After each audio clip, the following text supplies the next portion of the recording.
faut dialoguer, mais il faut savoir avec qui dialoguer. Hein? Et quels sont les sujets sur lesquels nous allons dialoguer. Parce que pour votre information, ça c'est énième dialogue. Hein? Je peux dire une dizaine parce qu'à chaque dialogue, il y a parfois des accords qui sont signés et ces accords n'aboutissent toujours à rien. Voilà, parce qu'il faut qu'on soit totalement clair et en fait, les dialogues en soi, il faut qu'ils soient bien définis. Pourquoi bien définis? Parce que nous devons dialoguer avec les gens qui sont dans les camps de la patrie contre l'agression. Ça va? C'est contre l'agression. On ne peut pas dialoguer avec les gens qui sont des mèches avec les agresseurs. Les gens qui ont tué nos frères. Les gens qui ont la politique de vouloir s'accaparer de nos terres. Non. Vous allez dialoguer avec lui, quoi. Et donc là, on va céder certains. Il y aura bien sûr des sessions quelque part. Et donc ça, nous ne sommes pas d'accord de dialoguer avec les gens qui ont tué nos frères.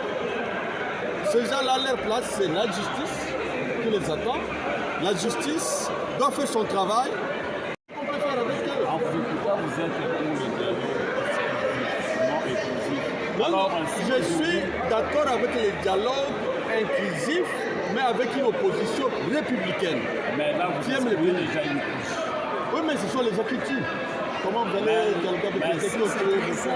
C'est ça une insulté, Mais par rapport au dialogue, est-ce qu'il y aura la solution dont vous avez dit? La solution, bon, vous savez, les dialogues, je répète encore une fois, les dialogues que nous voulons, c'est les dialogues entre les filles et les fils du Congo pour s'opposer contre l'agression rwandaise. Que proposez-vous si aujourd'hui ça arrive que vous êtes parmi les participants au dialogue? Qu'est-ce que je peux proposer? En tout cas, la solution pour moi, il faut tout simplement se faire respecter avec une armée dissuasive et capable de défendre nos frontières.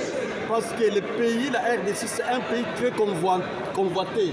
Tant qu'on n'aura pas une armée dissuasive, une armée capable, quels que soient les dialogues qu'on fera, quelles que soient les conventions qu'on pourra signer, ça n'aboutira à rien. Et donc, ce sera un cycle continu. Et donc, ça, c'est la proposition. Nous devons avoir une armée très forte.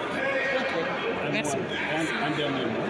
Le dernier mot. Et puis, oui. toute la classe politique. Oui, le dernier mot, c'est de féliciter les chefs de l'État pour, en fait, sa volonté d'ouvrir cet espace-là au dialogue. C'est important que les gens puissent s'échanger, même dans la famille. Ça ne va pas entre vous et votre épouse, il faut échanger. Et donc, cet échange est important et nous saluons la volonté du chef de l'État, mais on devra savoir encore une fois avec qui dialoguer. Merci. Parce que sinon, ce sera toujours le cycle, après ce sera le M24 et puis après M27, et ainsi de suite. Quand leurs besoins ou leurs attentes ne seront pas satisfaits, et leurs attentes, c'est toujours nous infiltrer, avoir leurs agents dans notre gouvernement, dans toutes les institutions en fait, y compris dans l'armée. Alors, on doit être clair. On doit dire non une fois pour toutes, quoi. Merci. Merci.